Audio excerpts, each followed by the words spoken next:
Bueno, buenas tardes. Son las 15:05, con lo cual damos comienzo, ¿les parece? Y habíamos quedado ayer, ¿se acuerdan? En toda esa discusión de postor remiso y la situación de lo que había explicado el doctor Casas acerca de si hay señas, no hay señas y demás. Bueno, tuvimos Acordada. ¿Cómo? Su acordada. Hice una No, acordada. no, en realidad, digamos, hay mucha disidencia, no hemos logrado todavía, no hay una mayoría suficiente como para esto largarlo. Nada, le voy a explicar un poco. No es pacífico todo. No, claramente.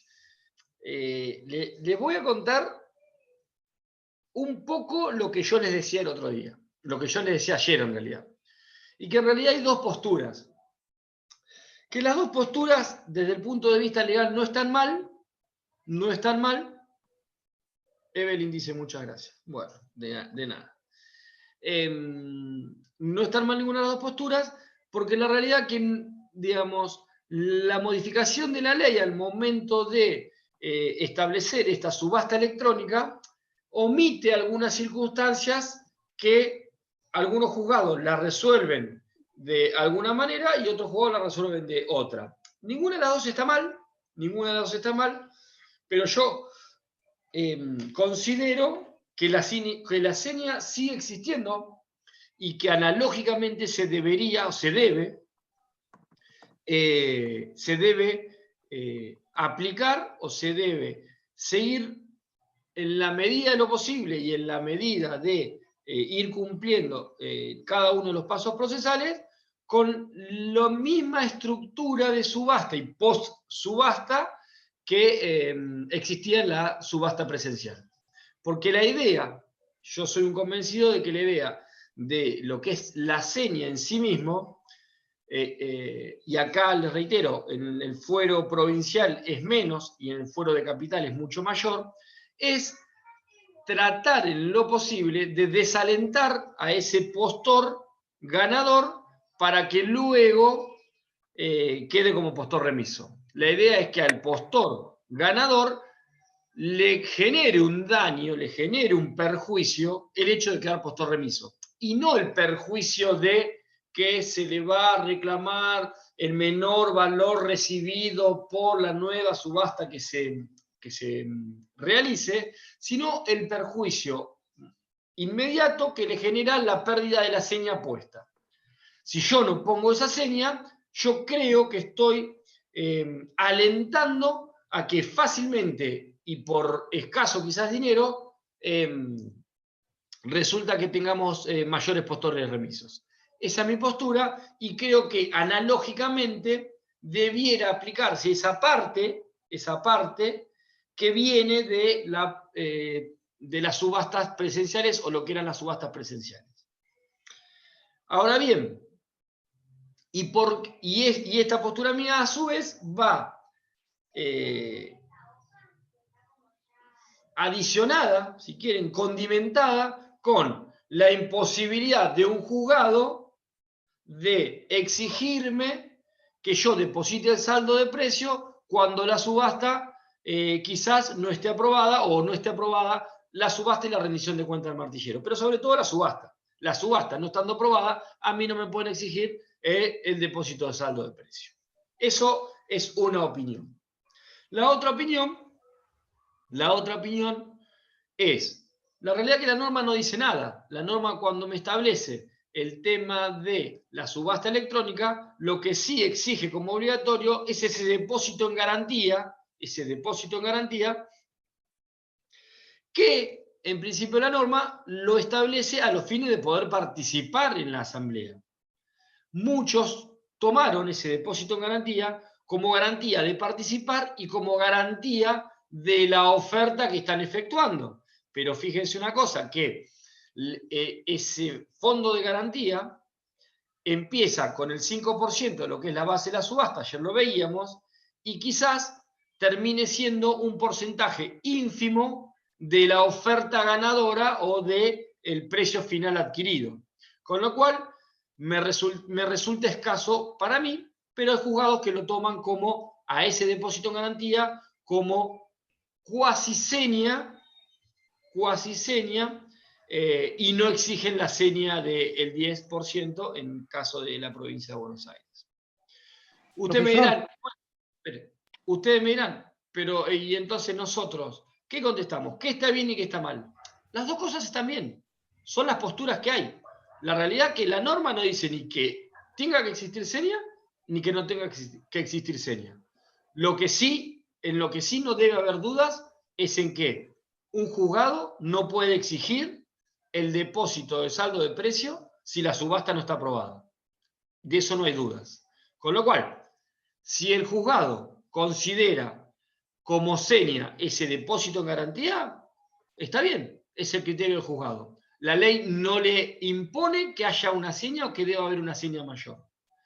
Hay juzgados que a ese depósito en garantía exigen además que el ganador, el adjudicado, cuando hace el acta de adjudicación, integre la seña del 10% con el depósito en garantía más el saldo que tenga que poner, que va a estar relacionado con el monto de la compra de la venta en subasta. ¿Hasta ahí me siguieron? Sí. Sí. No sé, me quería Una preguntar pregunta. algo. ¿Cómo materializarías la seña actualmente, el depósito? Sí. Se te despelotó la Se me casa, desconectó. Leandro. ¿Cómo materializarás Están los chicos en Zoom también, así que, y quería preguntar algo después. ¿Cómo materializás, Luciano? la seña actualmente haciendo una subasta electrónica? Físicamente, Bien. ¿cómo la depositas? Bien. O cómo... Bien. Buena pregunta, porque eso es otra de las cosas que discutíamos. Yo ayer cuando hablábamos con los chicos de la cátedra, cada uno daba su opinión, y obviamente el juzgado, los chicos, Fabián, junto con Casas, junto con la doctora Luján, junto con Mariano Furundarena y con Matías Pérez Belmonte, ellos me explicaban un poco cómo hacían. De hecho, yo miraba un poco en la clase que les suben en los modelos y veíamos el acta. Entonces ellos me decían, pero ¿vos cómo lo harías? Entonces, yo lo que hago es así. Y ese criterio que han utilizado algunos juzgados, el juzgado 10, por ejemplo. ¿Cómo es la cuestión? Vos tenés una subasta electrónica que empieza y culmina un día determinado. Vos podés, cuando disponés cuándo empieza y cuándo termina la subasta, podés disponer que a las 24, 48 horas de que culmina la subasta, vamos a poner 3 días, si querés, como dice el artículo, me parece que es el 573, me parece que es el de rendición de cuentas. Vamos a suponer, le doy 3 días para que el martillero, fecha de finalización de subasta, a los 3 días yo establezco una audiencia en donde voy a citar al ganador, el cual va a ser comunicado vía electrónica. Lo cito al ganador, lo cito al martillero y en ese acta, en esa audiencia, realizo lo que es el acta de adjudicación. ¿Qué es el acta de adjudicación? Es el boleto de compraventa. Ahora yo no tengo boleto de compraventa, sino. Entonces, yo lo que digo es, haces una audiencia, haces el acta de adjudicación con el ganador, en ese acto le obligás al comprador que deposite la seña del 10%, en realidad que la integre entre la plata que está depositada como fondo de garantía y lo que deba poner de seña el 10%, y además en ese acto deberá pagarle los honorarios, la comisión del martillero y el sellado proporcional a lo que corresponda a su compra. Hice ese acta. Ahí yo tengo lo que antes era el boleto de compraventa. Ahora no tengo más boleto de compraventa.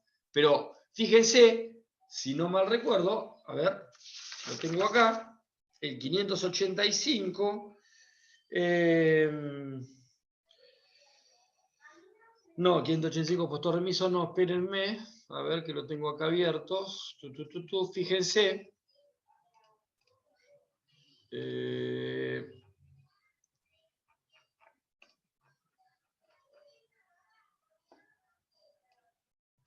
Espérenme, ya estoy.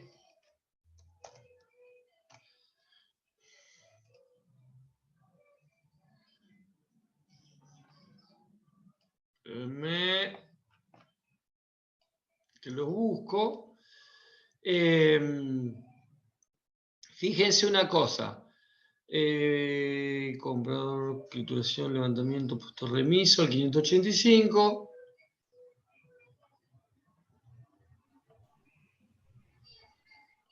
Profe, mientras...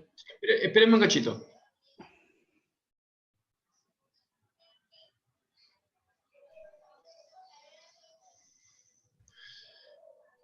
No lo voy a encontrar como un pelotudo.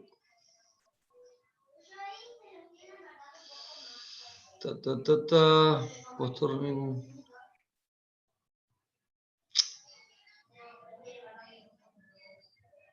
El 579 dice que a los 3 días de realizado el remate, con lo cual, eso es lo que yo les digo, a los 3 días pueden citárselos previamente y...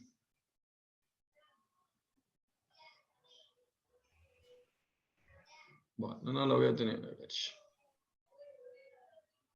No lo voy a encontrar en este momento. Acá. ¿El 500? Sí, fíjense, el 562 que les dice. Cualquiera sea la naturaleza de los bienes subastados, el juez dispondrá la realización de una subasta electrónica, proceso interactivo de búsqueda de precios mediante la puja simultánea de distintos realizada a través de internet mediante un programa, que deberá indicarse adicto. Hasta ahí vamos perfecto. También establecerá criterio de procedimiento que el público podrá exigir la firma electrónica. Hasta ahí va perfecto. Los bienes, tanto muebles como inmuebles, serán adjudicados al mejor postor que supere la base fijada judicialmente. La subasta se realizará de manera automática durante un periodo de 10 días, finalizada la misma en un día de horario determinado que reciba adecuada publicidad. Con lo cual, fíjense que yo ahí tengo.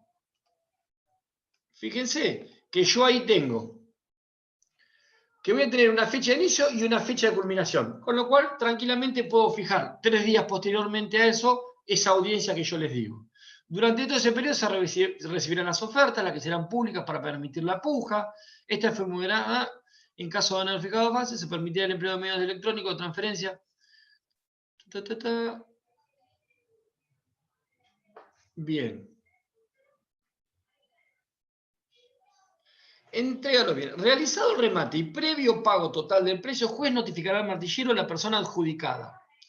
Este entregará al comprador los bienes adquiridos siempre que no se hubiera opuesto lo contrario. Eso lo dice 563. Pero fíjense una cosa. ¿Qué es lo que yo digo? Si yo tengo la posibilidad del conocimiento de una fecha de inicio, una fecha de culminación, no me cuesta nada, mientras se corre traslado, digamos, mientras transcurre el plazo para que se plantee la nulidad de la subasta, que son 5 días de realización, mientras se rinde cuenta del martillero, de eso se debe correr traslado, voy a demorar más también. Todo eso, y sin embargo, no tengo acta de adjudicación. Lo único que va a tener, eventualmente, podría tener el comprador es, sí, en una puja electrónica que resultó ser adquirente, pero no tiene boleto. Antes el boleto se suscribía al mismo acto de la subasta presencial, con lo cual el comprador que compraba una subasta presencial se llevaba un instrumento. Era adjudicatario por boleto, se llevaba un instrumento. Hoy no tiene nada. Entonces, creo, para mi criterio, que la manera, ¿dónde se me fue Luciano? La manera, Luciano, de materializar eso es a través de una audiencia que se puede generar 24, 48 horas, hasta 72 horas después, si querés, de cerrada esa subasta electrónica que tiene fecha, hora, día y horario determinado. Ahí haces un acta de adjudicación y exigís, esto obviamente como cuestión previa y publicado en los edictos, que a las 48 horas deberá realizarse se va a realizar una audiencia en la cual será citado el adjudicatario, donde deberá pagar el 10%, pagar la comisión de martillero y demás. Me parece que es lo más lógico. De la otra manera, la reitero, lo que va a pasar es... sí, el acta de adjudicación entrega una copia, por supuesto, al comprador. Y ese es su boleto. Ese es el instrumento que acredita que él es comprador por boleto. ¿Sí, Raúl? Sí, perdone, me refería al bien. el bien, ¿cuándo se le entrega? Con No, el no, acta no, de... no. A ver, Raúl, eso lo vimos ayer. Eso es perfeccionamiento de la subasta. Eso hay depósito de saldo de precio y se ordena el andamiento de posesión. Supongamos que es un bien mueble registrable. Para hacerme la idea, ¿no? Sé que es Bien mueble distinto. registrable, bueno, bien mueble registrable es lo mismo. Bien mueble registrable, tengo que depositar el saldo de precio y ahí recién me van a entregar la posesión. Perdón, si es un bien mueble registrable que genere, digamos, que no haya pagado todo el saldo de precio.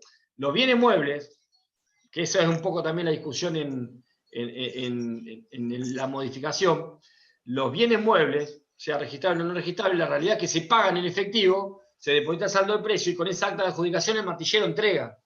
Se entrega en forma inmediata. Pero eso lo entrega el martillero porque lo tiene el martillero. Disculpe, ¿Sí? doctor. Espérame un cachito, Jonathan. Entonces, ¿quedó claro, Luciano, el tema? Para mí, ¿cómo se materializaría? Simplemente a través de una simple audiencia que se puede realizar a las 24 o 48 horas de haber culminado la subasta electrónica, de haber cerrado la subasta electrónica. ¿A partir de un requerimiento tuyo o que el juez la fije? No, eso es como condición de venta y publicado debidamente en los edictos. En los edictos va a decir, ok. La subasta se realiza del día 1 al día 10. A su vez, se hace saber que el comprador el día 12 se deberá presentar en el juzgado a las 10 horas a los efectos de realizar el acta de adjudicación, debiendo abonar en dicho acto el 10% en concepto de seña, más la comisión del martillero, más el 0,5 de sellado. Pero si el juez no lo pone porque no lo tiene de obligación, porque la ley ahora no lo prevé, no me lo podés exigir. No, claramente. No le van Bien. a exigir la seña. Perfecto. ¿No? Pero tampoco el juez puede, sin haber aprobado la subasta, exigirme el saldo de precio. Eventualmente, esa acta de adjudicación que hace el juzgado, el criterio del doctor Casas, esa acta de adjudicación es posterior a que se haya aprobado la subasta. Con lo cual, eventualmente, el postor remiso tiene un menor perjuicio porque solamente depositó ese depósito en garantía y eventualmente, y ahí está la discusión, y eso es lo que le explicaba el doctor Casas a ustedes, y ahí por ahí se les confundió un poco, está el tema del sobreseimiento.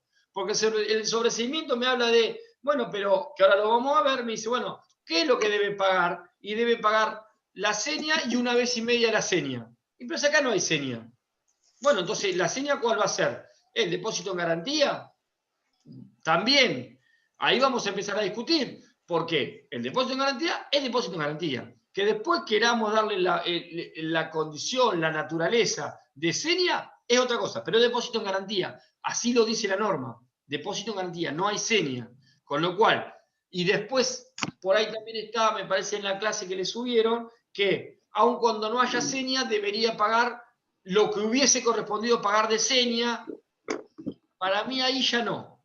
Pero ahora lo vamos a ver cuando veamos sobreseimiento. Decime, Jonathan. A mí se me planteaba una cuestión con respecto a esta postura que usted expone, con respecto a qué pasa cuando la subasta estamos en una jurisdicción diferente, porque ahora como es electrónica, yo tranquilamente puedo participar en una subasta en X lugar y esa audiencia, o puede ser de forma remota, virtual, que esté programada, o me da la sensación de que tampoco queda un poco indefenso también el que compra en distancia porque no tiene título hasta que no haya un acta de adjudicación, que es esto que usted plantea. Bueno, a ver. Vos me estás diciendo la situación ahora por cómo estamos en esta situación pandémica o me estás hablando en general? No, en general, digo, si yo estoy participando, Bien, por bueno, ejemplo... no, pero si vos estás participando en una subasta electrónica, vamos a suponer que esté previsto la subasta electrónica en otra jurisdicción. En Capital Federal no está prevista la subasta electrónica, todavía siguen siendo presenciales. Claro, pero en la provincia sí. Está bien, bueno, pero si vos decidís, comprar electrónicamente, participar en una subasta en San Nicolás, es un problema tuyo. Vos tenés que cumplir con las condiciones de compra y de venta que están establecidas en un decreto Pero de ahí no se venta. está garantizando la accesibilidad, porque justamente si vos, justamente acá accesibilidad? en el 562 plantea que se puede, en 562 infine, plantea que la transferencia se puede hacer de forma electrónica para articular, porque si no, ¿para qué va a existir una subasta electrónica si yo no voy a tener que hacerme partícipe en la jurisdicción? Eso es lo que me... No, pero vos estás confundiendo transferencia de pago, o sea, eso es un pago. Vos podés pagar en forma electrónica transferencia. A ver, pero eso no te exime de que si vos, a ver, es como que me digas, pero pará, Jonathan, pero pero a ver, no te pongas caprichoso en el sentido de que si vos tenés que tomar posesión en un inmueble en San Nicolás, no, pero yo no quiero ir a San Nicolás a tomar posesión porque yo estoy en Mar del Plata. pero lo puedo hacer por medio de un... Pero vos sos el que decidís participar, Jonathan. Nadie te está obligando a participar. Con lo cual, vos lo que tenés que cumplir es con las reglas y los criterios que utilicen dentro de la subasta electrónica en la jurisdicción que corresponda. Si en la jurisdicción de San Nicolás deciden que vos tenés que ir a una audiencia de adjudicación, tenés que ir a una audiencia de adjudicación.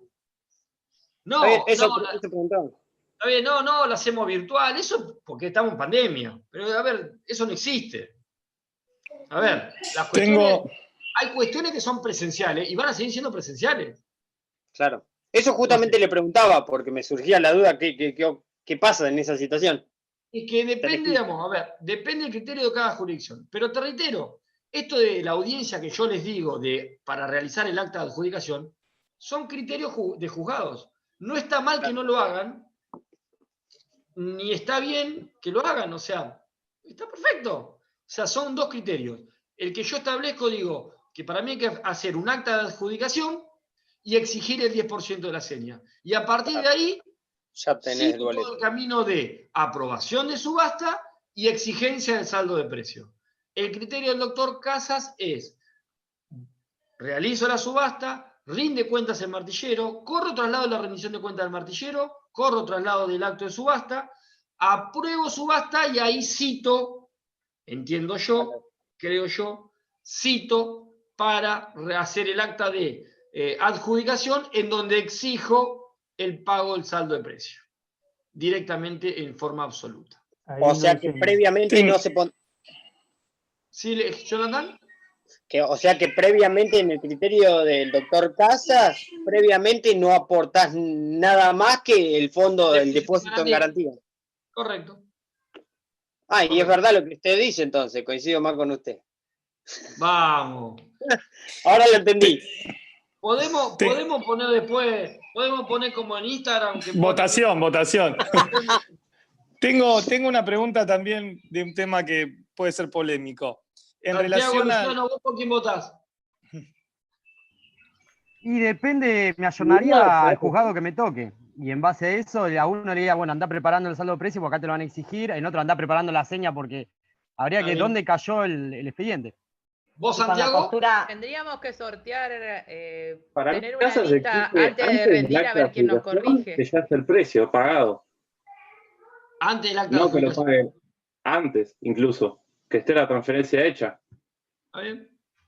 Si no, con la postura de Casas nos sale más barato también el sobreseimiento. Para el dueño es mucho mejor, porque es poquito lo que va a tener para recuperar el bien, de multa, digamos. Yo creo que sí, pero también es una cuestión discutible, porque cuando habla de el artículo del sobreseimiento, cuando habla de el pago, habla de pagar la seña y una vez y media la seña. Entonces dice, pero no hay seña. Lo que debería haber pagado, dice, sí, tenés razón. Pero está bien, pero algunos opinan que pagaría lo que hubiese correspondido pagar de seña. Yo no lo veo así, pero ahora después cuando veamos sobreseimiento lo vamos a ver. Perdóname, Leandro, que te interrumpí. No, era una pregunta sobre, viste, cuando hay postor remiso y se tiene que hacer una nueva subasta o se les ofrece a los compradores hasta el 95%. Sí. Vos dijiste que no era necesario hacer reserva de postura. Y acá en el apunte dice claramente lo contrario. No es que hay dos posiciones, dice claramente lo contrario. Si no realizó el oferente reserva de postura, no podrá ser invitado a hacer efectiva su oferta, porque de acuerdo a los pasos procesales mencionados al inicio, el magistrado debió reentregarle el repósito realizado. Pero acá dice claramente que tiene que, para poder ser adjudicatario, tiene que hacer reserva de postura. Yo no creo que sea así. Yo no creo que la norma diga eso. Y además te Lo reitero. dice. ¿Está bien? Bueno, Leandro, yo te estoy diciendo mi opinión. No, yo te tomo, pero lo que te quiero decir es que acá no es que hay dos posturas. Dice directamente lo contrario. No es que hay dos posturas como el caso anterior. Bueno. Dice que no podrá ser, por eso, eso es lo que a mí... Está bien, vamos, son dos posturas también. O sea, ahí dice lo contrario. Sí. O sea, no, porque... que diga pero Leandro, que diga lo contrario significa que hay dos posturas. En la postura pero dice no podrá ser, no, lo otro es un juzgado hace una cosa así, otro hace esto. Acá dice no podrá ser tomado en cuenta. Ahora te voy a decir lo que hacen los juzgados. La realidad es que la devolución de ese depósito en garantía suele tardarse más o menos 3 meses. Con lo cual, cuando hay un postor remiso, están todos los depósitos en garantía todavía vigentes. Con lo cual, todos tienen la posibilidad de ser...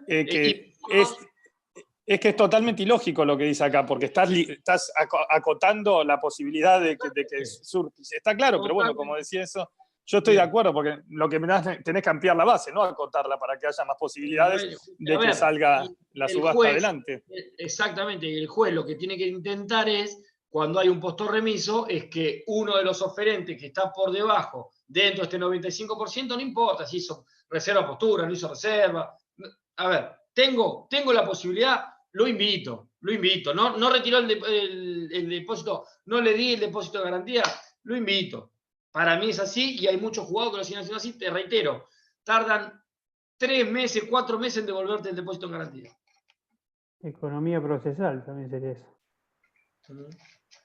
Totalmente. Pero entonces el fundamento de la reserva de postura, ¿cuál sería el fundamento de la reserva? No, es que el fundamento de la reserva de postura es, digamos, mientras estoy pujando. Para mí, digamos, el mayor fundamento y el mayor beneficio es el momento de la puja. Pero bueno, es lo que opino yo. No sé si tengo razón. Puede pasar un montón de cosas durante el momento en que están pujando, puede pasar un montón de cosas. O sea, el que quería comprar puede decir, bueno, yo llego hasta acá y basta, no me conviene. Por eso les digo, para mí el mayor beneficio está durante el momento, o en el momento en que yo estoy pujando, en el momento de la subasta activamente. Pero bueno. Yo también creo que tiene que arbitrar todos los medios para que la subasta salga adelante. Si vos, como decís, puedo invitar, bueno, adelante, se siga cumpliendo. Escúchenme una cosa, voy respondiendo. El pago, Mariano González me pone, el pago de la seña del 10% juega a favor de evitar la especulación. Claro, a ver, le reitero lo que justamente digo, o sea, evito la especulación, pero además, eventualmente, desaliento, por una cuestión de perjuicio económico que le puedo generar, esos compradores especulantes con que, hice un depósito en garantía de 2 mangos y en definitiva, bueno, después no tengo la plata, se fue, o sea, jugué a que iba a pagar 10 millones de mangos, total, y les reitero, yo les hablo desde la práctica, les hablo de lo que pasa. ¿Por qué? Para dar por terminado postor remiso. ¿Cuáles son las consecuencias? ¿Cuáles son las consecuencias de quedar postor remiso? Y obviamente que va a responder por la disminución real del precio que se obtiene en la nueva subasta o la aceptación de la siguiente mejor oferta. Sí, hay una diferencia, vamos a suponer 195, esos 5 pesos los va a tener que pagar. ¿Se reclama cómo? Y a través del trámite de ejecución de sentencia. Lo dice 585, perfecto. ¿Saben cuántos juicios yo vi que iniciaran juicio contra el postor remiso por la diferencia de precio? Ninguno. Sí, ninguno. No existe.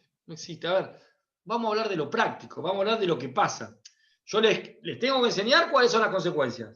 Pero la realidad, que yo subasto y aparece, y digamos, viene un comprador, oferta, gana, y después queda postor remiso, y a mí lo primero que hace es recontracalentarme que tengo que iniciar una nueva subasta y que mi cliente no puede cobrar el crédito que yo estoy reclamando. No estoy pensando si voy a iniciarle un juicio al postor remiso por la menor diferencia. Porque también en la realidad, va a salir quizás... con el mismo precio, o mayor incluso la nueva subasta. Bueno, ahí hago una nueva subasta y resulta que sale a mayor precio todavía. Pero bueno, les reitero, desde la práctica, para mí, la manera de desalentar los postores especuladores es a través de señas. Les reitero lo que pasa en Buenos Aires. Incluso en Buenos Aires es muchísimo más riesgoso en la cuestión. ¿Por qué? Y desalientan muchísimo más la especulación. ¿Por qué? Porque la seña es del 30%. O sea, imagínense, paga el 30% más la comisión del martillero, claro. Y además, otra cosa en Capital Federal, que les obligan a pagar el 30% porque siguen siendo presenciales, y ahora que vamos a ver sobreseimiento, imagínense lo que es el sobreseimiento. Tenés que pagar el 30% de la seña que pagó, más una vez y media de seña más el 45% más. Imagínense lo que es sobreseer en Capital Federal. ¿Me explico? Entonces... Quedan con una torta de plata a la subasta. ¿Cómo? ¿Tienen que pagar el 30%? ¿Cómo? Si tienen que pagar el 30% de forma presencial, que están todos con una valija de plata, más o menos, con el tema de los inmuebles, ¿no? ¿Y sí? ¿Y la liga cómo funciona ahí? Porque se llenan de plata ellos. O sea, está todo armado para la liga en Buenos Aires entonces. Por lo que te digo. No, es electrónico siempre. Siempre va a ser subasta electrónica en cualquier lugar de la provincia de Buenos Aires. No, te dice Capital Federal. Ah, en Cava. Listo. El saldo de precio puede ser liquidado mediante una transferencia bancaria también, ¿no? Sí, claro. Cualquier medio electrónico se puede utilizar. Bueno, después le decía, tiene que pagar la disminución del precio, los intereses pertinentes que se generen por ese no pago del saldo de precio, los gastos que eso ocasionan y las costas motivadas por esta cuestión de quedar postor remiso. Pero en definitiva, digamos, lo que quiero que les quede claro, es que postor remiso puede ser, en mi postura, sigue siendo de la misma manera que puede haber postor remiso por falta de pago de seña y puede haber postor remiso por falta de pago de saldo de precio. En los dos casos. ¿Cuándo es postor remiso por falta de pago de seña? Cuando en el acta de adjudicación el criterio del juez es que venga y pague la seña y el comprador adjudicatario no se presenta a esa audiencia o se presenta y dice, miren, no tengo la plata. Bueno, automáticamente queda postor remiso. ¿Me explico? ¿Estamos ahí? Vamos a hablar de nulidad, que en realidad yo lo tengo antes, pero ustedes lo tienen después.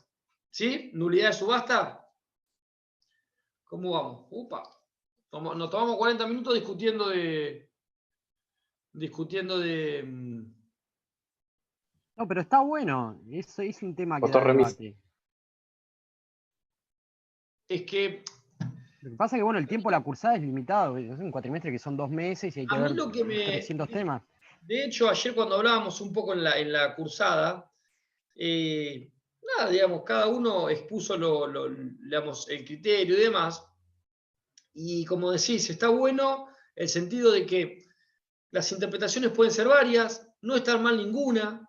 Y por otro lado, está bueno que ustedes entiendan o que ustedes vean que en definitiva, más allá de una cuestión relacionada a la ley, son criterios de juzgados y pasa que en un juzgado piensan de una manera, en otro juzgado piensan de otra, en un juzgado actúan de una manera y en otro juzgado actúan de otra. Cada uno tiene sus formas y no están mal, de ninguna manera están mal. Y acepto, por ejemplo, que que ustedes me digan, y por ahí digamos, me dicen algo, yo no lo sé cómo. A ver, ayer cuando ustedes me planteaban lo que les dijo el doctor Casas, terminé la clase y me puse a hablar con ellos, a ver qué era lo que habían dicho y demás, como para hoy poder tener esta conversación, que es un ida y vuelta acerca de lo que pasa, de lo que puede pasar, y en definitiva, digamos que entre todos veamos qué consideran ustedes mejor. Que piensen ustedes también y que ustedes me den su opinión de qué para ustedes es lo más lógico o ilógico o cómo debiera ser o cómo no debiera ser, es aceptable. Y esa es la idea. Que ustedes también razonen y piensen, que no sea todo tan estructurado y que no sea todo, el 543 dice una cosa, el 598 dice una cosa, el 561 dice una cosa. No, esa no es la idea. La idea es que se piense, se analice. La seña no está prevista en la norma. Y yo, sin embargo, digo, a ver, yo si fuera juez, exijo seña. Exijo seña. No me cabe la menor duda. Pero bueno, es más, hasta favorezco en esa acta, voy pensando, fíjense, voy pensando mientras hablo con ustedes, favorezco en esa acta de adjudicación hacerla a las 24, 48 horas de culminar el trámite de subasta, favorezco que el martillero cobre con mucha anticipación lo que es su comisión.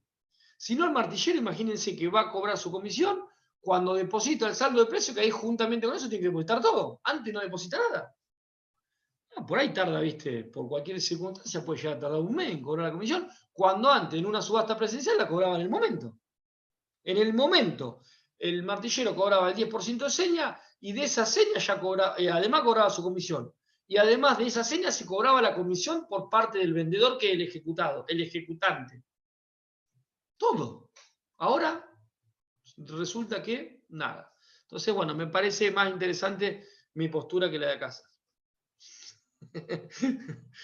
Bueno, hablamos un poquito de nulidad. Nulidades.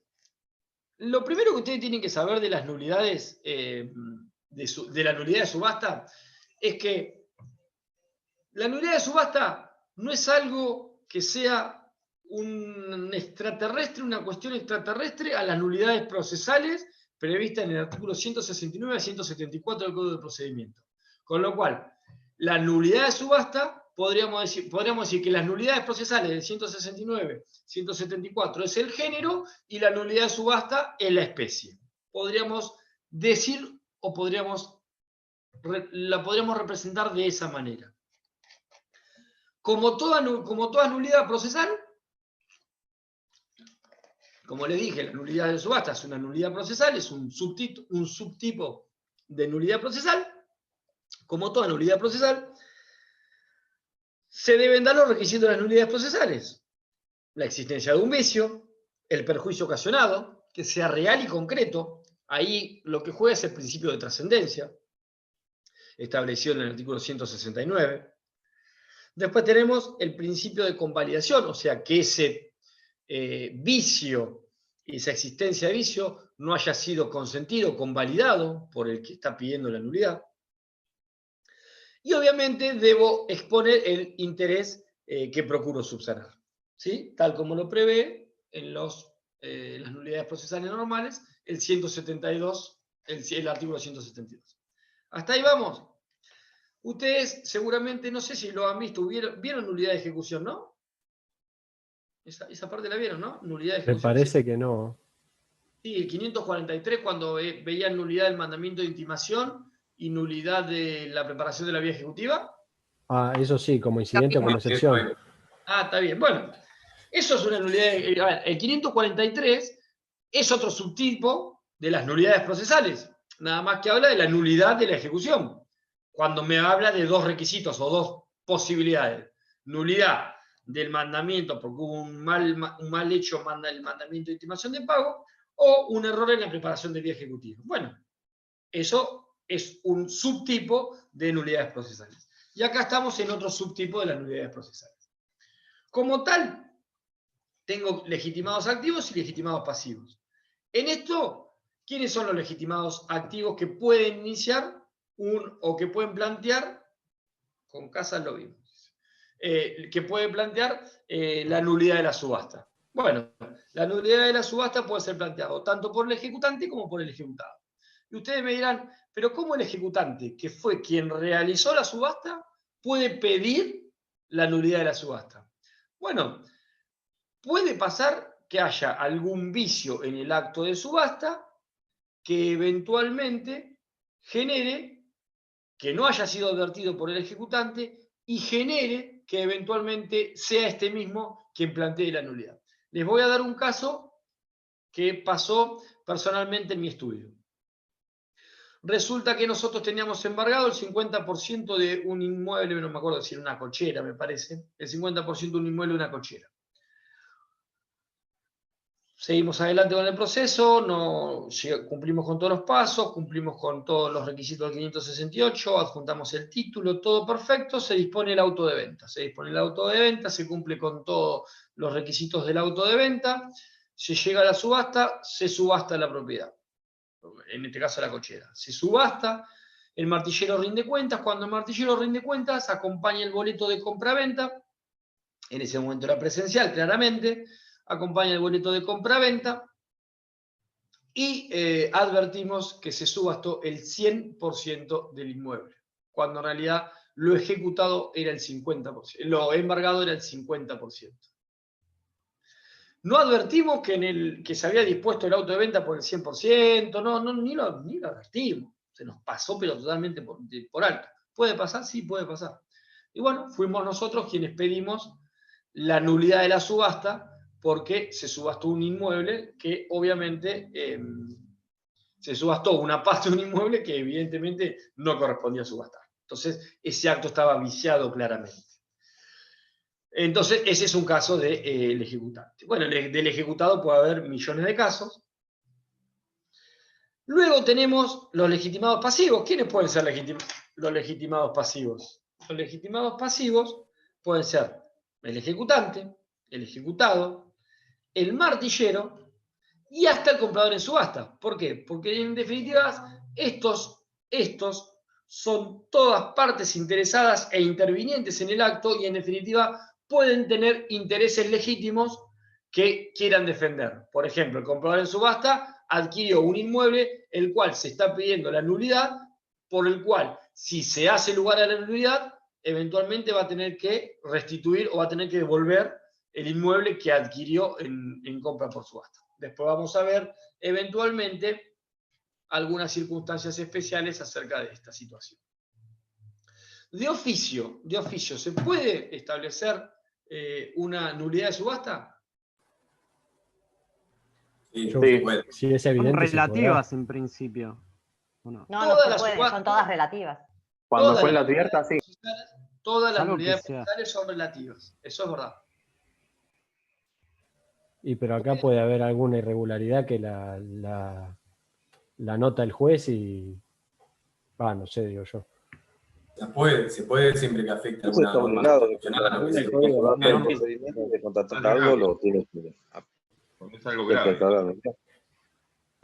Hubo un caso, no me acuerdo, público. No me acuerdo si lo contó Casas o no, que fue a una subasta y ya habían arreglado de antemano, entonces como que se anuló y la volvieron a hacer otro día. Algo así me acuerdo que contó él. Bien. Claro, si se advierte convivencia entre las partes o está arreglada. ¿Cómo Mate? Compañero, cuando está afectado el orden público, procede. Pero ¿por qué la declararía si nadie estableció un perjuicio? ¿Por qué el juez la declararía de oficio? El Código de Nación lo establece expresamente de oficio o a pedido aparte. Y la provincia... Y acá será jurisprudencial el criterio entonces. Exactamente. El Código de Nación en el 593 prevé la posibilidad de que la nulidad de subasta sea el 592, me habla de, me parece 592, no, 593, 594. 593 me habla de que puede ser declarada de oficio, 524 a pedido de parte. Eso me lo habla el Código de Nación, el Código de Provincia no dice nada, con lo cual a priori, como principio general, estando dentro de nulidades relativas, no podrían ser declaradas de oficio. ¿Por qué? Porque entra a jugar este principio de convalidación que yo le decía, con lo cual, aun cuando haya un vicio, el mismo puede ser consentido por las partes perjudicadas, por la parte a la cual le genera un perjuicio, y eventualmente el acto aún viciado puede surtir sus efectos. Hasta ahí como principio general. Ahora, cuando la situación es de tal gravedad que se pueden violentar derechos de garantía constitucional, el ejemplo que le dijo Casas es claro, una vez hizo una subasta exactamente un día distinto al que estaba publicado, el edicto. En esos casos el juez, cuando ve dicha irregularidad y que eventualmente podría generar la comisión de un delito, en esos casos el juez, por jurisprudencia en la provincia de Buenos Aires, se ha permitido que se disponga la nulidad de la subasta. Ahora, les reitero, por ley no está permitido. El principio general es que no está permitido, pero tiene que haber circunstancias lo suficientemente graves, como para eventualmente disponerse la nulidad de subasta en forma oficiosa. ¿Qué quiero decir con esto? No cualquier vicio, no cualquier circunstancia habilitan que el juez de oficio pueda dictarlas. ¿Sí? Vamos a suponer que, no sé, ahora yo le iba a hablar un poco de algunas circunstancias, pero vamos a suponer que no se exhibe el bien, no lo exhibieron el bien. Bueno, en principio es una falta que podría ocasionar a pedido de parte la nulidad de la subasta, pero eso de oficio no puede dictarse. Eso de oficio no puede dictarse. ¿Sí? Tiene que ser suficientemente gravosa que le diría que altere principios constitucionales e institucionales y hasta, si quieren, que haya la posibilidad de la perpetración de un delito penal. Pero si no, no. ¿Sí? ¿Le puedo hacer una consulta, doctor? Cuando habló de legitimados activos, ¿el martillero no podría solicitar la nulidad de la subasta? A ver, en principio el martillero no, ¿por qué no? Porque el martillero es un auxiliar de justicia. En realidad, el martillero no sería parte. No es parte en el expediente y además es el brazo ejecutor del juez. Es casi como, digamos, estar hablando de una nulidad de oficio. ¿Sí? Bien. Con lo cual, al no ser parte, el martillero no estaría en condiciones de pedirlo. ¿Quedó claro el tema de legitimados? Plazos. Sí. ¿Cuál es el plazo para poder pedir la nulidad de la subasta? 5 días desde el acto. Depende si es el acto de subasta o los anteriores o posteriores, que 5 días del conocimiento. Diferencia del acto de subasta. Bien, bien. A ver, ¿cuál es ¿cuál es la circunstancia que hay que tener en cuenta? Primero vamos al concepto general de nulidades procesales, volvemos otra vez al 169 y siguientes. La primera cuestión que tenemos que tener en cuenta es, yo tengo siempre 5 días desde que tomo conocimiento del acto viciado para plantear la nulidad. Por eso es muy importante cuando yo hago el planteo, exponer seriamente y concretamente cuándo he tomado conocimiento del acto viciado para demostrar la temporaneidad del pedido de nulidad que yo estoy haciendo. ¿Estamos claros? Ese es el principio general de todas las nulidades procesales. Las nulidades de subasta pasa lo mismo, pero pasa lo mismo relativamente. ¿Por qué? Porque si yo lo que quiero pedir es la nulidad de la subasta, pero el vicio, el acto viciado, no es del acto de subasta, sino es anterior o posterior, esos 5 días que yo tengo empieza a correr desde que yo tomo conocimiento del acto viciado. Vale decir, como les dije recién, vamos a suponer que se subasta un inmueble y no se cumple con la exhibición del bien. ¿Eso puede acarrear la nulidad? Sí. ¿Qué plazo tiene la persona para plantear la nulidad? 5 días desde que toma conocimiento de que no se exhibió. Puede ser posteriormente, imagínense que se exhibe generalmente 1 o 2 días antes de la subasta. ¿Desde ese día tengo 5 días? No. Puede ser que yo haya tomado conocimiento posteriormente al acto de subasta. Y vamos a suponer que el acto de subasta se desarrolló durante 10 días, terminó el acto de subasta, y yo ahí tomo conocimiento que nunca se exhibió, que nunca exhibieron el inmueble. Bueno, a partir de ahí tengo mis 5 días, pero volvemos a lo mismo. Es muy importante acreditar la temporaneidad del pedido de nulidad de subasta. ¿Por qué? porque como todo acto trascendental, muy cuidado, jurisdiccional, el cual respeta cada una de las garantías que deben respetarse para realizarse el acto de subasta, yo no puedo decir, tomé conocimiento y calculo para que a mí me dé los 5 días que yo tengo para plantear la nulidad. Con lo cual, cuando el vicio no es del acto de subasta propiamente dicho, yo tendré que atenerme al plazo genérico establecido en el 169 y siguiente de nulidades procesales. 5 días desde que tomo conocimiento del vicio. 5 días. Por eso les reitero una y mil veces, es muy importante que ustedes determinen en el momento de que desarrollan el incidente de nulidad, ya les estoy adelantando cuál es la vía para proceder, determinen y expliquen en forma seria y concreta cuándo fue el día y por qué es ese día en el que toman conocimiento del acto viciado, de qué manera toman conocimiento del acto viciado el día que están denunciando. ¿Sí? Ahora, si el vicio está en el acto de subasta, los 5 días empiezan a correr desde que se realiza la subasta. Y acá ustedes me dirán, pero ¿de que se realiza y cuándo? Porque tengo 10 días. Bueno, desde que finaliza. El acto de subasta antes se realizaba en un solo día. La subasta presencial arrancaba hoy y terminaba hoy, con lo cual los 5 días eran fáciles de contar. Hoy los 5 días empiezan a correr desde que culmina la subasta electrónica, esa fecha establecida como subasta electrónica. Recuerden que son 10 días, vamos a suponer del 1 al 10, el 10 cierra la subasta, a partir de ahí tengo 5 días para plantear la nulidad de la subasta. ¿Sí? Y acá hay una cuestión que me gusta siempre aclarar. Una cosa es la subasta y otra cosa es la rendición de cuentas del martillero.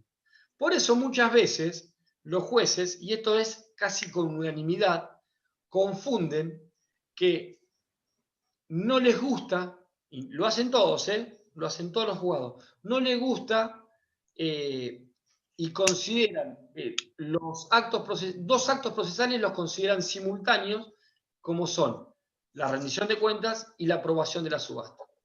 Y la aprobación de la subasta es un acto procesal y la rendición de cuentas y la aprobación de cuentas del martillero es otro acto procesal. Lo que pasa que resultan ser que se hacen de manera conjunta. Esto vale decir que el martillero rinde cuentas de la subasta y de los gastos ocasionados y de los ingresos recibidos. ¿Qué hace el juez? ¿O cuál es el acto procesal siguiente? El acto procesal siguiente es correr traslado de la rendición de cuentas y de la subasta realizada. En realidad son dos cosas distintas. La subasta realizada se debería aprobar a los 5 días que cierra esa subasta realizada. Sin embargo, los jueces aprueban las dos cosas en forma simultánea, tanto la rendición de cuentas como la aprobación de la subasta. Con lo cual, la aprobación de la subasta muchas veces se demora no 5 días posteriores a la subasta, sino que se demora entre 10, 12, 15 días desde que culminó la subasta. Cuando uno pide solamente la aprobación de la subasta, a los 5 días de haber terminado, los jueces dicen previamente estése al traslado de la rendición de cuentas del martillero que debe sustanciarse.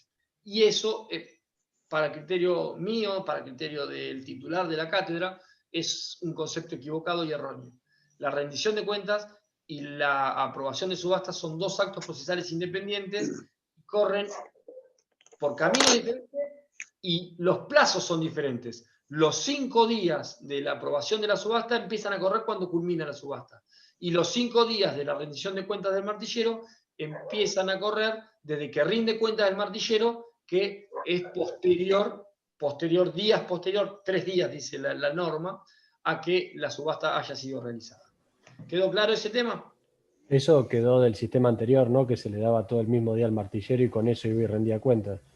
Sí, y hoy también más o menos sucede lo mismo, porque en definitiva, ya te reitero, como al martillero, independientemente de que no hace un boleto, ni recibe dinero, ni mucho menos, pero sí hace como una rendición, porque en definitiva el martillero fue quien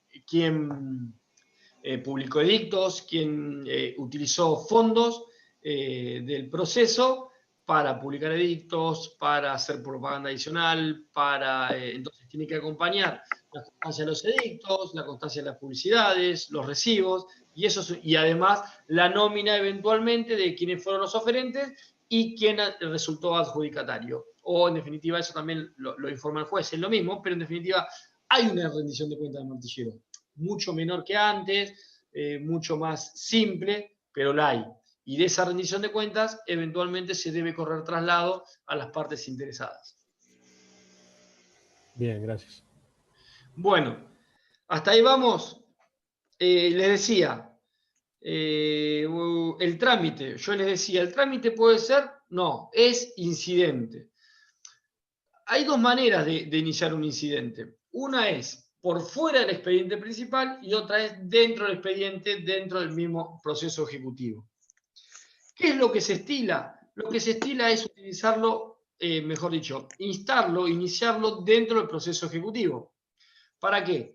Porque es más simple, es menos complejo y directamente uno lo presenta en un proceso que ya está iniciado y cuyas constancias también están en el mismo proceso. ¿Puedo iniciarlo por receptoría como incidente por separado y eventualmente pedir la acumulación del proceso dentro del proceso ejecutivo? Sí, puedo. No hay ningún inconveniente. Cualquiera de las dos maneras está bien, pero lo importante que ustedes tienen que entender es que estamos dentro de un proceso incidental. Dentro de un proceso incidental, el cual tengo medios probatorios amplios en cuanto a los medios, pero acotados en cuanto al tiempo. Recuerden que el plazo o el periodo de prueba dentro de los incidentes no es mayor a 10 días. Entre comillas 10 días, como también el proceso ordinario es 40 o el proceso sumario es 30, todo siempre hablando de tiempos relativos. Pero bueno, tengo un plazo acotado de realización de prueba y obviamente la prueba va a estar relacionado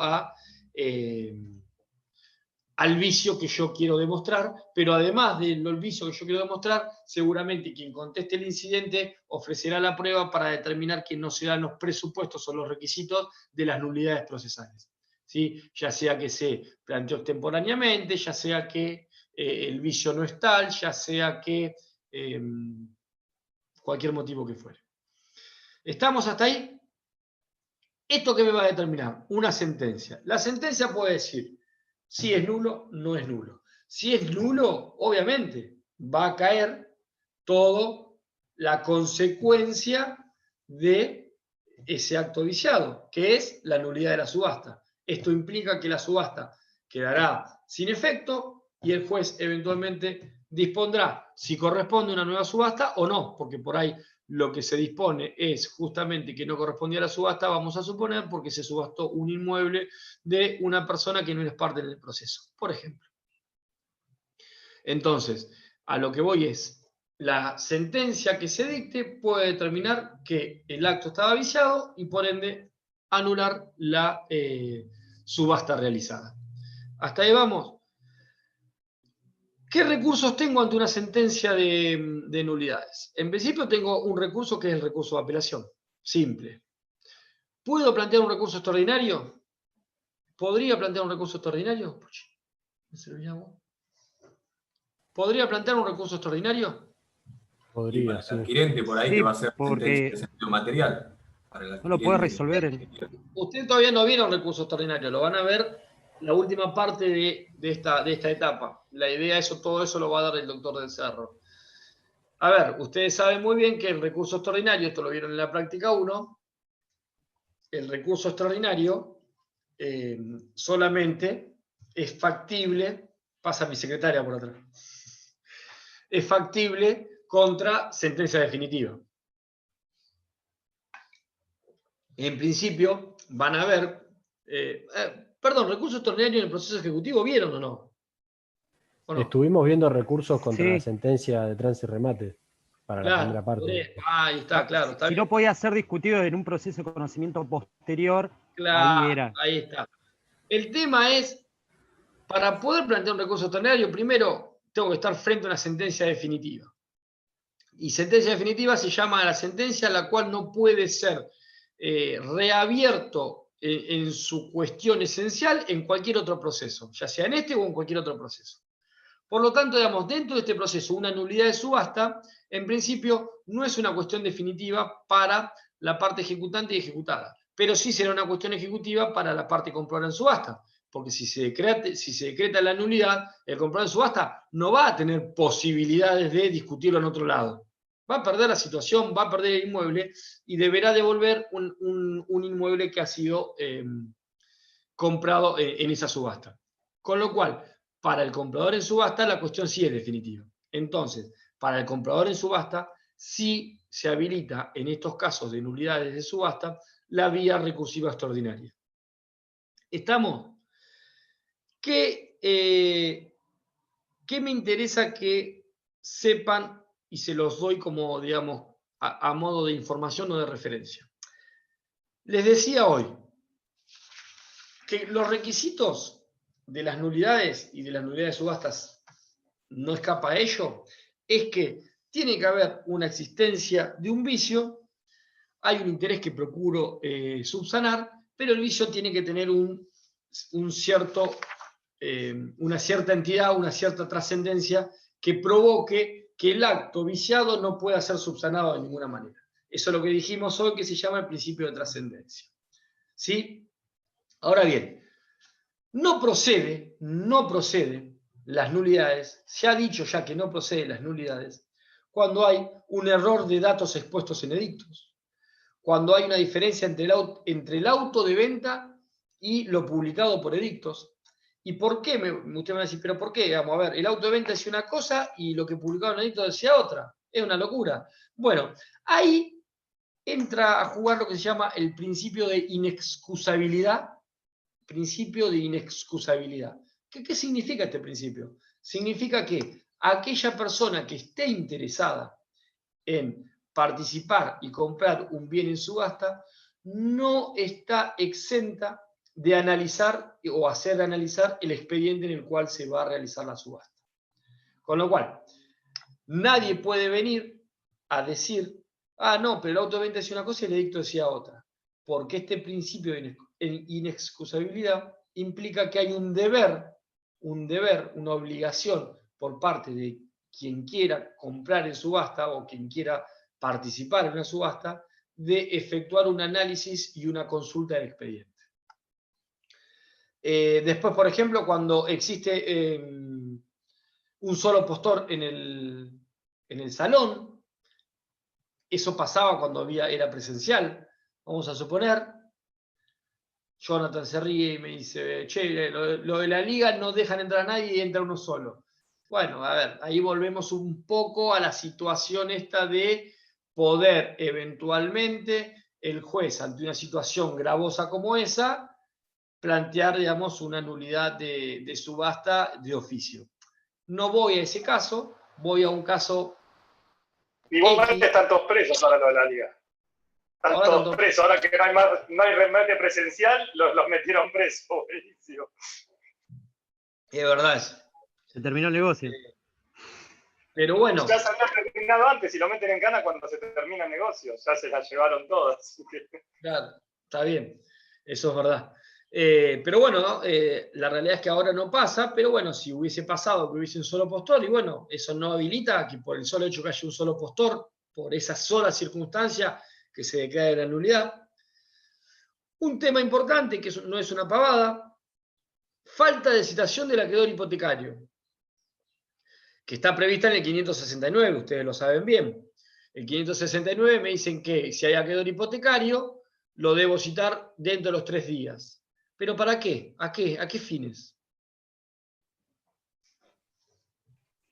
Puede modificar la base de... Que haga valer su derecho. Que haga valer su derecho y eventualmente pedir el aumento de base, claro, llevándolo al monto del crédito que se le debe a él. Nada más que para eso. Ahora bien, se lo omite citar. Eso eso por sí solo no implica que haya un acto viciado y que pueda decretarse la nulidad. Lo que sí va a pasar es que antes de que se continúe con todo el procedimiento relacionado a la subasta, el saldo de precio y demás, lo que va a ocurrir es que se deba citarlo, hacer como un stand-by, se cita, se acredita, hace valer sus derechos, establece cuál es su crédito, como para que eventualmente en el orden de privilegios y preferencias que vamos a ver en la última parte de la clase, pueda percibir el crédito con el privilegio que le corresponde al acreedor hipotecario. ¿Estamos? Por ejemplo, otro de los casos en que no habilita el pedido de nulidad es cuando falta agregar el título de propiedad. La falta de agregación del título de propiedad tampoco hace generar la nulidad de la subasta. ¿Sí? Y un tema que quizás íbamos a ver sobre seguimiento, pero lo voy a dejar para el jueves. Sobre seguimiento me va a quedar... Perdón, ¿puedo hacer una consulta antes de que avance? Con respecto a, en caso de que la nulidad, digamos, se decrete la nulidad. Porque ayer lo que veíamos es que en caso de que el postor remiso, bueno, se declare postor remiso, se haría cargo de una eventual diferencia en la realización del bien en una subasta posterior. En este caso, por ejemplo, en una nulidad de subasta que no es culpa del ejecutado. Y la realización de una subasta posterior implica la realización de ese bien en un precio menor, entonces en una menor, digamos, un menor de la deuda que tiene, digamos, de la ejecución. ¿Por qué precio menor? No, porque digo, si por ejemplo se decreta la nulidad de subasta en un bien X que se vendió a 100, y por la nulidad se hace una nueva subasta y ese mismo bien sale a un precio de 90. Esa diferencia, ¿hay alguna forma de que pueda el ejecutado ir contra el que sea, no sé qué parte haya, digo, por culpa de él se haya decretado la nulidad de la subasta o no pierde esa diferencia? A ver, en principio, digamos, el ejecutado que está en una situación de deudor y al cual están subastando un inmueble, no creo que le interese mucho estar planteando a ver si sale más o menos un inmueble que al cual están subastando a él. Yo te estoy hablando de lo práctico, exclusivamente de lo práctico y de lo que es la experiencia de la praxis hoy en día. ¿Puede haber consecuencias? Sí, puede haber consecuencias, claro que puede haber consecuencias. Lo que pasa es que las consecuencias eventualmente estarán por fuera del proceso ejecutivo. En el proceso ejecutivo solamente se dispondrá la nulidad de la subasta y las consecuencias que esa nulidad implique, que es caída del acto de subasta, caída de la venta y eventualmente, si el vicio es subsanable y puede eventualmente realizarse de nuevo la subasta, se realizará. Punto. Ahora, si hay un perjuicio o no, discusión que se dará o que se podrá dar por fuera del expediente. Y ahora te voy a dar un ejemplo, de una situación que pasó, y que tiene que ver con esto de, yo le llamo nulidad procesal versus subasta válida. Y acá es distinta la cuestión. Yo lo que les planteo acá es, hay una nulidad procesal, o sea, una nulidad, vamos a suponer, del 543, una nulidad de la ejecución, que como tal implicaría la nulidad de todos los actos que son consecuencias de ese acto viciado. Ejemplo, vamos a suponer que se declara la nulidad del mandamiento de intimación en un proceso ejecutivo en donde ya se subastó un inmueble, hay un comprador, depositó el saldo de precio, tomó posesión y está totalmente feliz en el departamento que ha comprado. Entonces tengo nulidad procesal del 543 versus comprador en subasta o versus subasta válida, porque la subasta no hubo ningún problema en la subasta. Estuvo perfecta la subasta. Pero el acto viciado es con anterioridad a la subasta. Yo tengo 5 días, como les dije hoy, para plantear la nulidad de ese acto procesal. Planteo dentro del plazo procesal la nulidad del mandamiento de intimación, resulta que el juez resuelve hacer lugar a la nulidad, con lo cual cae el mandamiento de intimación, que es el acto viciado. Se diligenció en un lugar donde no existía nada. Vamos a suponer, se diligenció en el domicilio del doctor Vudú en el Médano, ¿se acuerdan? ¿Se acuerdan? Se diligenció ahí, no había nada. Imposible intimar de pago ahí, porque no había nada. Bien, cae el acto viciado de mandamiento de intimación. Si cae el mandamiento de intimación, ¿cuál es el acto procesal que continúa el mandamiento de intimación? La sentencia. La sentencia de trance y remate. Y si cae la sentencia de trance y remate, no puede haber ¿qué? Preparación de subasta. No puede haber 568, no puede haber mandamiento de contratación, no puede haber auto de venta, no puede haber acto de subasta, con lo cual caerían todos los actos. Lo que pasa es que me encuentro que cuando llego a la subasta fue realizada perfectamente, porque hasta ahí no había nada viciado, la subasta no está viciada, sí, el acto que dio lugar a la subasta, no está viciada, pero no solamente me encuentro con eso, sino que me encuentro con un comprador que depositó el saldo de precio, tomó posesión y está viviendo en el lugar. ¿Qué hago? Le digo al comprador, che, mirá, desocupá, andá sacándote de los cajones las medias, los calzoncillos, porque esto se fue para atrás. Te devolvemos la plata, tomá la plata que pagaste. ¿Qué hacemos? Y ahí entra a jugar lo que antes era el 1051, que es el tercer comprador de buena fe a título oneroso, hoy el 392 del Código Civil y Comercial. El 392 dice que eventualmente, este tercer comprador de buena fe y a título oneroso no podrá ser oponible esta resolución o una situación como esta de nulidad del proceso ejecutivo. ¿Qué quiero decirles con esto? Que cuando estoy frente a un comprador por subasta que paga el saldo de precio, toma posesión, perfecciona la subasta perfectamente, pasa a ser un tercer comprador de buena fe a título oneroso. Con lo cual, cualquier nulidad por un acto viciado ocasionado con anterioridad a la subasta, en principio no generaría que esa resolución de nulidad sea oponible al acto de subasta que lo tiene como adquirente a él. Y ahí voy a la pregunta de Ernesto. Tengo un caso también puntual que ha sucedido. Se ha subastado un departamento, posteriormente a la subasta se toma posesión, se paga el saldo de precio, viene la persona, pide la nulidad del mandamiento de intimación, se declara la nulidad del mandamiento de intimación.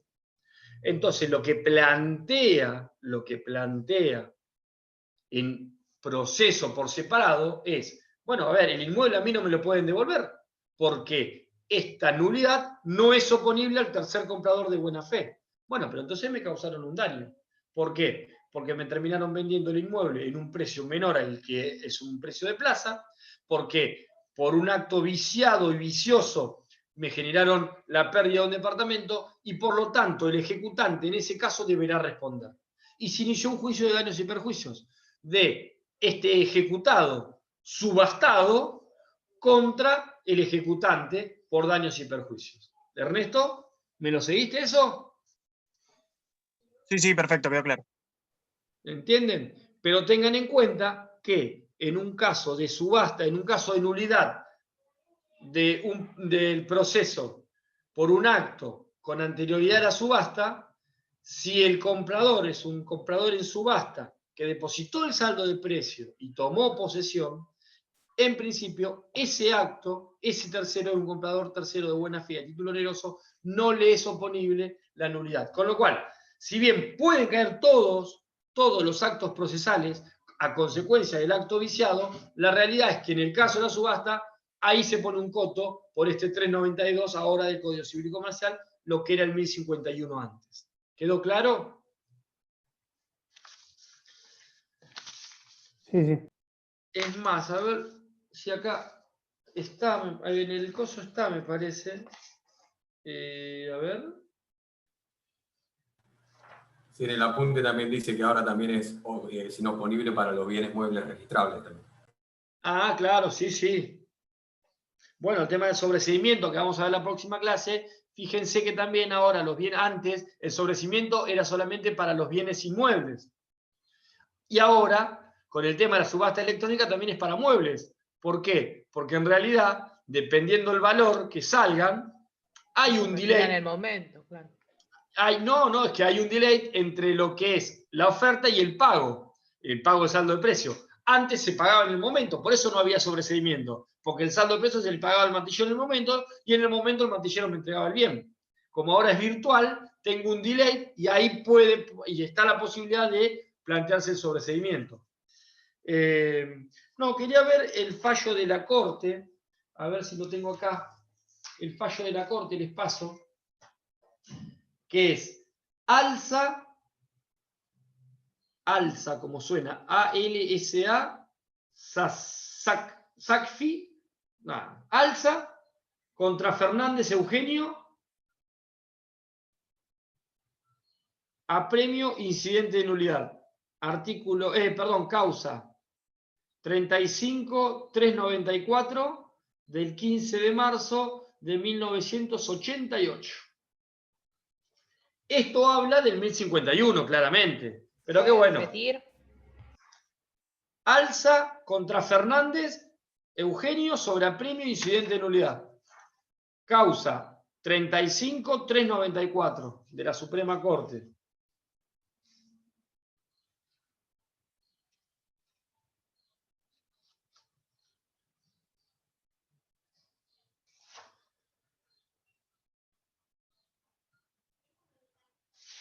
Entonces, obviamente les decía, fíjense, ese fallo es bien explicativo, está buenísimo, y habla de esto que les digo, del 1051. Pero el 1051, si ustedes leen el 392, es un reflejo de ese artículo que habla puntualmente de ese comprador de tercero de buena fe a título oneroso.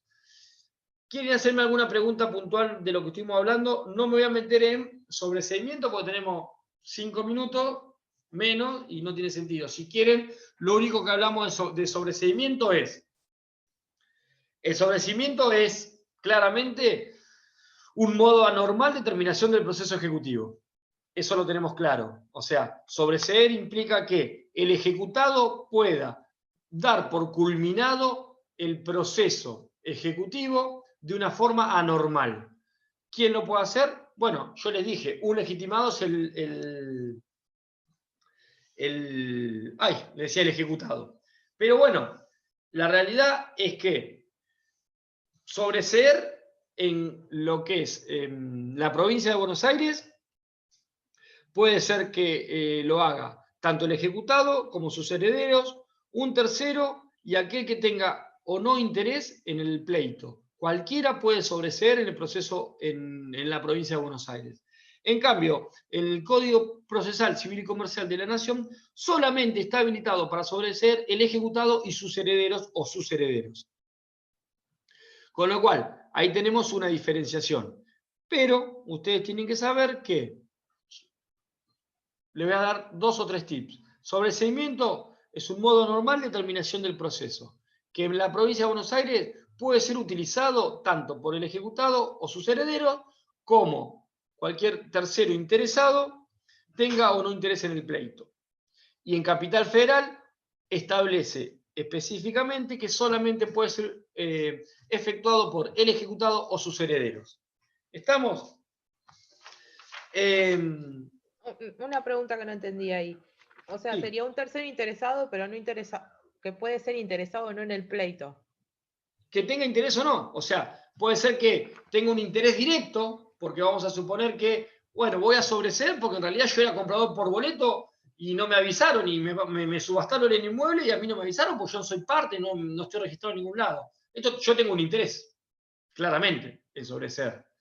O, no, soy un tercero que dice, no, pará, acá voy a ver una oportunidad, voy a pagarle la deuda, voy a pagar todo, porque eventualmente me lo voy a comprar yo al departamento, se lo voy a comprar en forma directa al ejecutado. ¿Entienden la diferencia? Como un gestor de negocios. Como un gestor, claro, como un gestor de negocios. Exactamente. Pero bueno, esa es la legitimación activa. La legitimación pasiva, obviamente, va a ser el ejecutante y el comprador en subasta, que son los dos interesados que están digamos, involucrados en una subasta. Pero tengan en cuenta que el comprador en subasta solamente es legitimado para determinar, para saber o solamente se limita al control de lo que está depositando para sobreseer la persona que quiere sobreseer. Y culmino esta parte, y después vemos la parte, digamos, económica propiamente dicho en la clase siguiente, en la oportunidad para ejercer el derecho. Y acá hay una cuestión que es muy importante. Por eso es que hablaba recién de que ahora se aplica tanto a bienes muebles como a inmuebles. Antes era solamente para inmuebles. ¿Por qué? Porque la oportunidad para sobreseer es hasta el momento de efectuar el depósito de saldo de precio. Y no confundan efectuar el depósito de saldo de precio con que se apruebe la subasta. Yo el depósito de saldo de precio lo puedo efectuar al otro día de haberme considerado ganador adjudicatario del inmueble. Estoy por la subasta electrónica, se cierra la subasta y dicen, ganó Gonzalo del Cerro. Yo al otro día puedo ir, depositar el saldo de precio y se terminó la posibilidad de sobreseer. Con lo cual, la oportunidad tiene que quedar claro. Tiene que ser con anterioridad, o sea, la oportunidad es con anterioridad a que se deposita el saldo de precio. Ese es el límite. No tiene que estar aprobada la subasta, no tiene por qué estar aprobada la subasta. ¿Qué significa si yo deposito saldo de precio y no está aprobada la subasta? Y no me van a otorgar la posesión, está claro. No van a adelantarme la posesión. Pero lo que sí voy a poder desalentar o desactivar es la posibilidad de un sobreseimiento. Entonces, si yo quiero desalentar o quiero desactivar la posibilidad de un sobreseimiento, porque me interesa ser realmente el comprador, lo que debo hacer es, una vez que yo resulto ser el ganador, al otro día ir y depositar el saldo de precio, sin importar que el martilleo haya rendido cuenta o que el remate haya sido aprobado o no haya sido aprobado. ¿Está claro? ¿Está claro? Sí, sí. Bien, que quede claro por favor eso, porque es muy importante esa diferencia o esa oportunidad. La clase que viene vamos a hablar de lo que se debe depositar y eventualmente cuáles son las consecuencias, y eventualmente hablamos de toda esta cuestión económica relacionada al sobreseimiento. ¿Me quieren hacer alguna pregunta en estos minutitos que faltan? Ahí terminaríamos ya todo lo que sería la unidad 1, digamos, ¿no? Ya después arrancaríamos con alimentos. No, me falta, después de sobreseimiento me falta desalojo y me falta orden de preferencias. Ok, gracias. Otra pregunta, los apuntes que están subidos entonces ya son los que usamos para estudiar, no hay que cambiarles nada. No. Son esos. Bien. Salvo que yo haya hecho algo distinto y háganme caso a mí. Es como que la unidad 1... ¿Llegaremos a ver todo muy largo.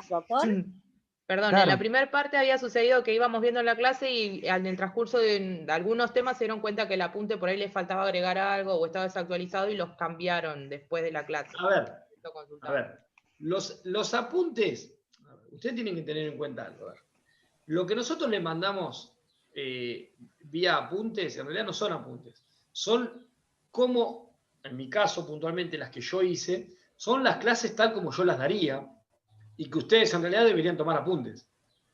Pero no significa que no deban estudiar de algún libro, un Bustos Berrondo, o en el caso de cuando hablamos de la primera parte, el libro del doctor del Cerro de inhabilidad, que hablaba de todos los títulos. O sea, no los exime de tener que estudiar, de donde tengan que estudiar, de códigos comentados. Puede ser que en los apuntes falte algo. Y que yo, por ejemplo, en los apuntes nos figuran los casos en los que no son procedentes la nulidad de subasta. ¿O sí? No figura. La idea es que con el apunte ustedes tengan un conocimiento básico de lo que es el tema. Pero no nos exime de tener que estudiar de libros.